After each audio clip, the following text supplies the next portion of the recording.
Your kids are a burden, they don't belong here. My dad yelled at family dinner. My sister smirked, don't forget to pay my rent by the end of the month, but when I walked out and cut them off completely, I got 43 missed calls. I had spent years believing that family meant sacrifice. That it was normal to give until you bled because, in the end, love was worth more than money. Right? That was the lie I had been fed since childhood, the script I had followed blindly. But the day I finally said no, the day I refused to be their personal ATM, everything changed. My name is Nick Carter, and I am the CEO of a successful IT firm. For over a decade, I provided for my family without question. My parents, my sister Melanie, even my deadbeat brother Brian, I funded their lives. I paid their bills, covered their debts, fixed their mistakes. My mother had a new business every year. Essential oils, homemade soaps, custom scarves. But the candle-making venture? That was the one I got dragged into the hardest. I designed the website, built an entire e-commerce platform, ran targeted ads. My mother was thrilled for a month. Then she got bored. Just like she always did. Maybe this just isn't my calling, she sighed dramatically over Thanksgiving dinner, barely acknowledging the hours I had poured into her latest failure. And my father? His favorite line, Melanie works so hard as a nurse. You know how tough it is raising 2 kids alone. She needs help, Nikki? You can afford it. Melanie had never been good with money. Credit card debt, payday loans, impulsive purchases. Every time she was drowning, I was the lifeline. It was always an emergency. Always a crisis. Then there was Brian. Fired from his last 3 jobs, the most recent one for showing up drunk to a corporate meeting. He never got lectures. Never got guilt-tripped. Because he was going through a rough patch. But me? I was the golden goose. The one who had made it. And apparently success came with a price, my freedom.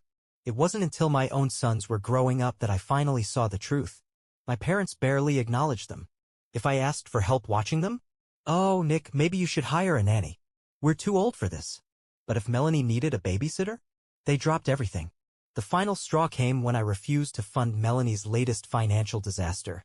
And suddenly, I wasn't family anymore. I never questioned it growing up. That Melanie got the brand new iPhone for her birthday while I got a practical gift like a laptop for school. That when I asked for basketball shoes, Mom sighed and said, Nick, do you really need those? Your old ones are fine. But when Melanie wanted designer boots, Dad swiped his credit card without a second thought. That I started working at 15, stocking shelves at an electronics store, while Brian and Melanie never lifted a finger. Nick is responsible. He'll figure things out.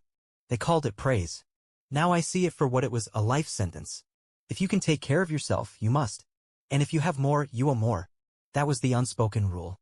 Melanie had it the easiest. As the only daughter, she was showered with affection, spoiled beyond reason.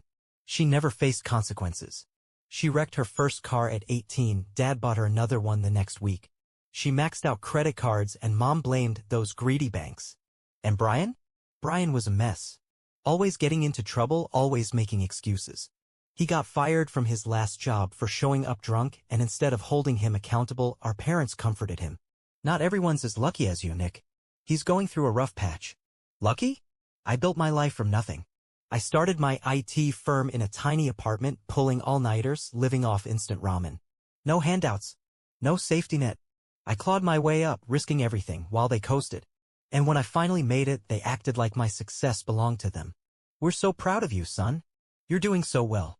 And you know, family takes care of each other. That was always the line. The guilt trip wrapped in praise. It started small, little things here and there. Melanie needed help with rent just for 1 month. Brian had an overdue credit card bill. Mom's car broke down. Dad's roof needed repairs. And I could help. I was making 6 figures after all. At first, I gave willingly. It felt good to provide. To be the successful son. But soon, the asks became expectations. Melanie stopped even pretending to struggle.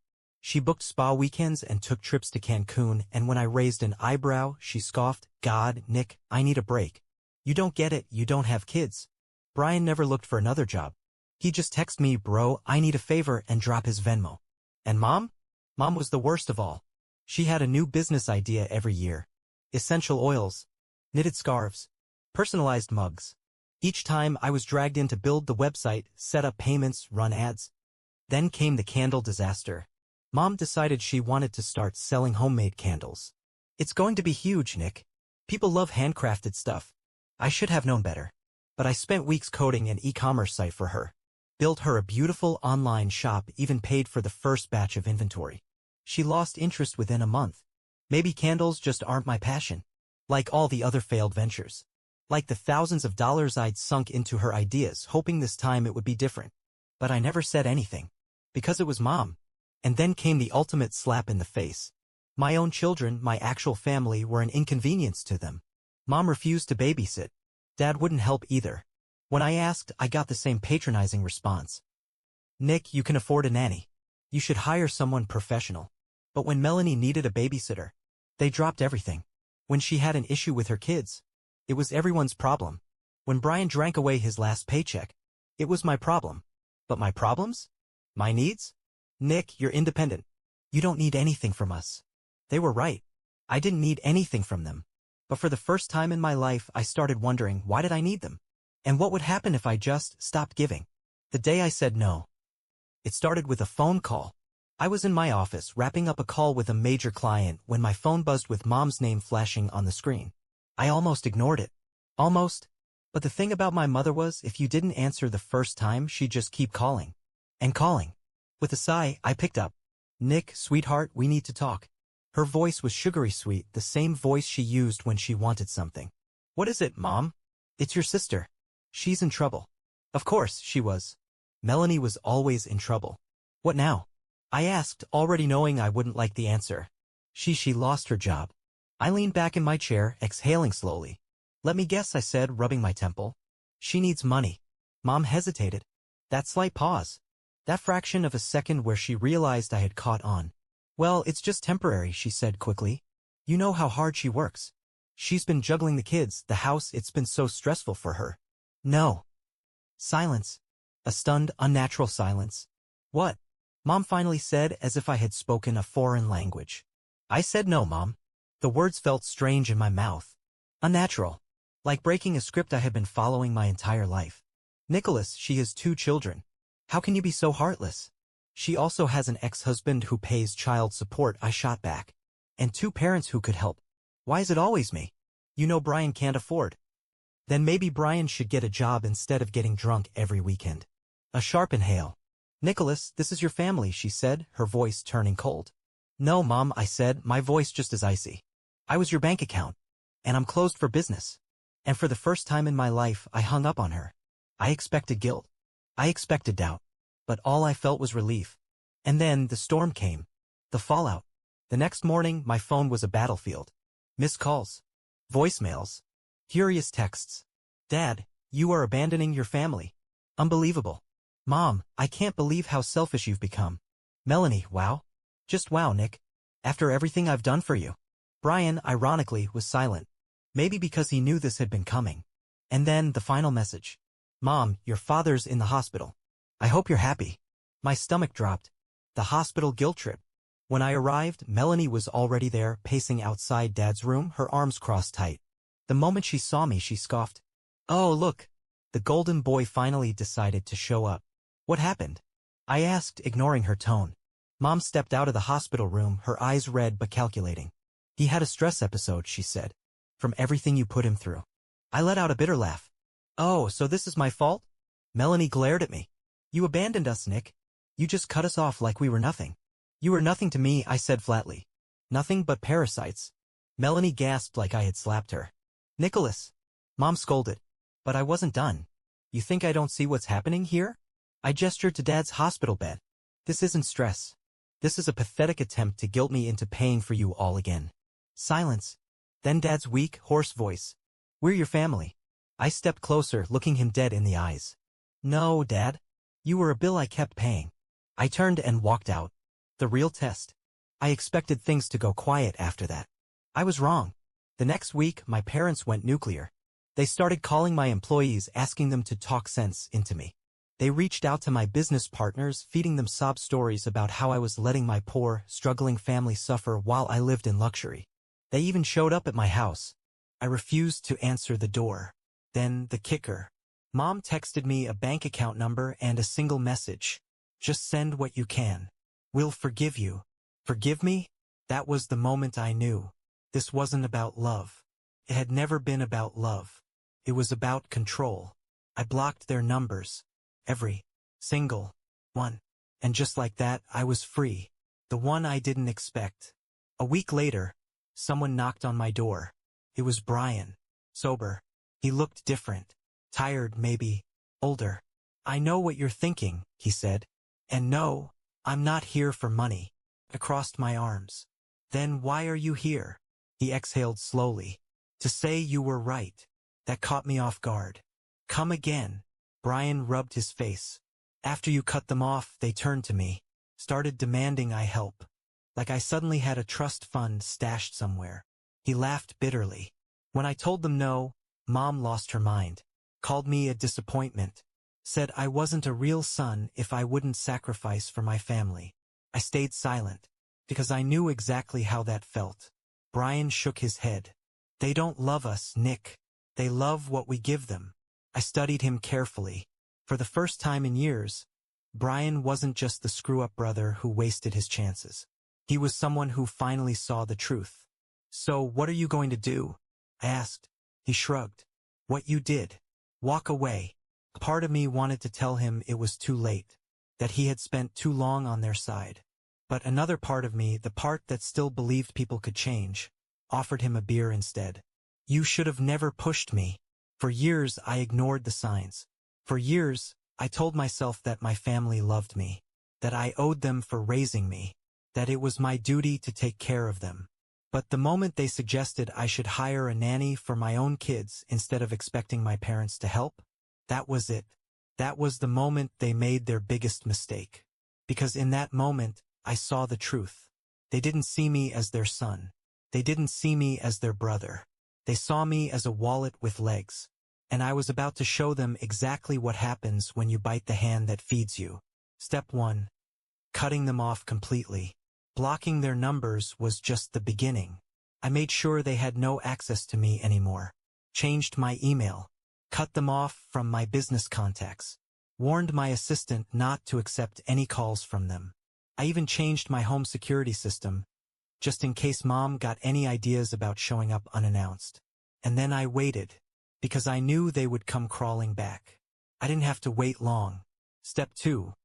Making them pay literally. A month passed. Then came the first desperate email. Mom's email. "Nicholas, we need to talk.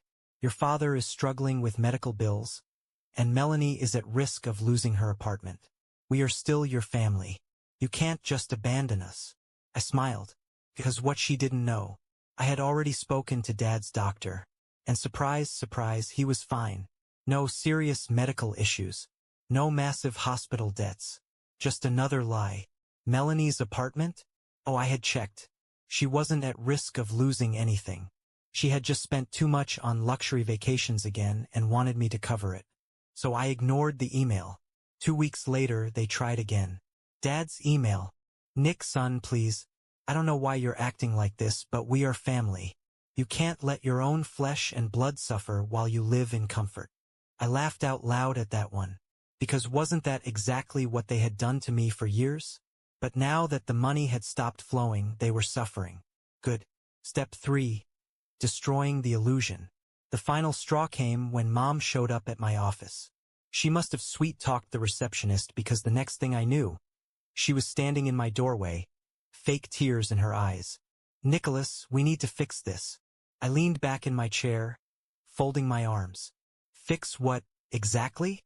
"This family. You've broken us." I almost burst out laughing. "No, Mom. You broke this family the moment you decided my only worth was my bank account."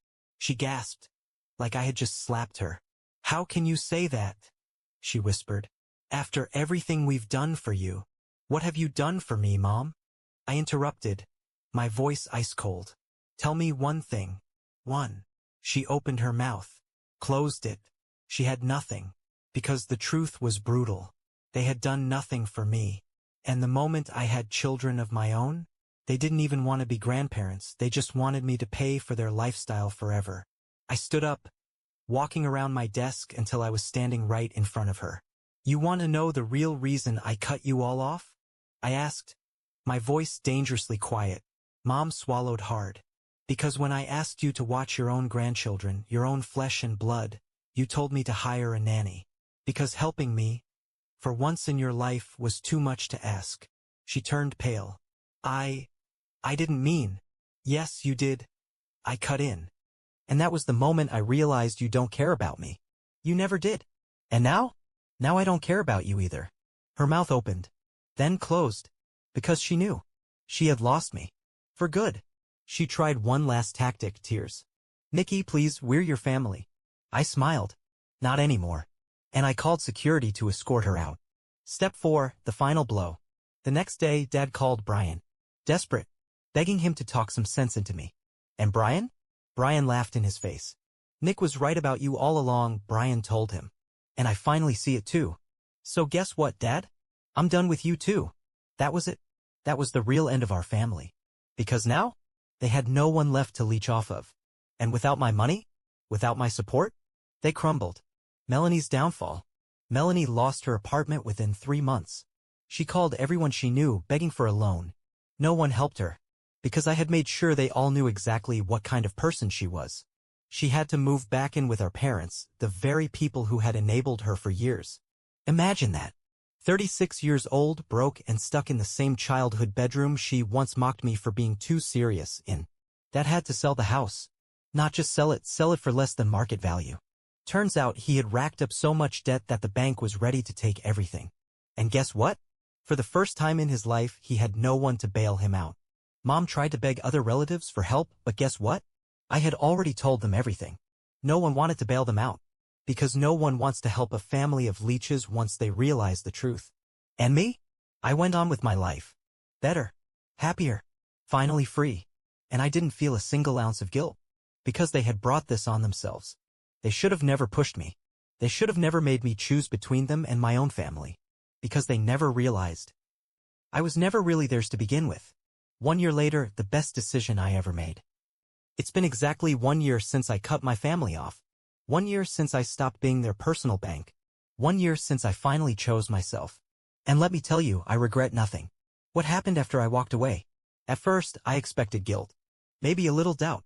Instead, I felt free. For the first time in my life, my phone wasn't constantly buzzing with demands.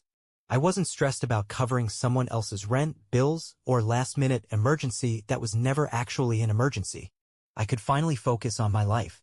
My business thrived. My marriage became stronger. My kids? They got the father they deserved, one who wasn't constantly exhausted from trying to solve everyone else's problems. And my family? Oh, they crumbled. Melanie, living in her own mess. Melanie lost her apartment and had to move back in with our parents. From what I've heard, it's been less than ideal. She's been jumping from one low-paying job to another, constantly complaining about how life isn't fair, and Nick abandoned us. But the best part? Mom and Dad finally realized just how much of a financial burden she is. Turns out, without me funding her lifestyle, she's just another broke, entitled adult who never learned to take care of herself. Dad sold the house at a loss. The bank was breathing down his neck with massive unpaid debts, and for the first time in his life, he had to actually deal with the consequences of his actions. The man who once lectured me about family duty and responsibility is now renting a tiny apartment in a bad neighborhood, struggling to make ends meet. A few months ago, Mom tried one last time to guilt me back in. She sent me an email. Mom, Nicholas, your father and I are getting older. We can't live like this forever. You need to understand that family is family. No matter what. Let's put the past behind us. I laughed out loud reading it. I didn't even bother responding. Because the truth is, the past isn't the problem. They are. Going viral on Reddit. A few months ago, I decided to share my story online. I was curious, was I the bad guy for cutting them off? Was I really as selfish as they claimed? So I posted my entire experience on Reddit. And the response? Explosive. Thousands of people commented. Tens of thousands upvoted it. People cheered me on. Some even shared their own stories about cutting off toxic families. It blew my mind. I had spent years believing I was the only one going through this. That I was somehow wrong for standing up for myself. But reading the comments? It confirmed everything. I wasn't wrong. I wasn't cruel. I wasn't selfish. I was just done being used. The final message. Last week, I got one final email. It was from Melanie. Melanie, I hope you're happy, Nick. Mom and Dad are struggling and I'm barely making ends meet. I lost everything because of you. But I know one day you'll realize your mistake. And when that day comes, I hope you remember that family forgives. I'll be waiting. I read it, smiled, and deleted it, because the only mistake I made was not cutting them off sooner. Final thoughts. So here I am, 1 year later, living the best life I've ever had. My business is thriving. My kids are happy. My stress is gone. And my family? They're finally dealing with the consequences of their own actions. If I learned anything from this past year, it's this. Family isn't blood. Family is who treats you like family. And some people don't deserve a second chance.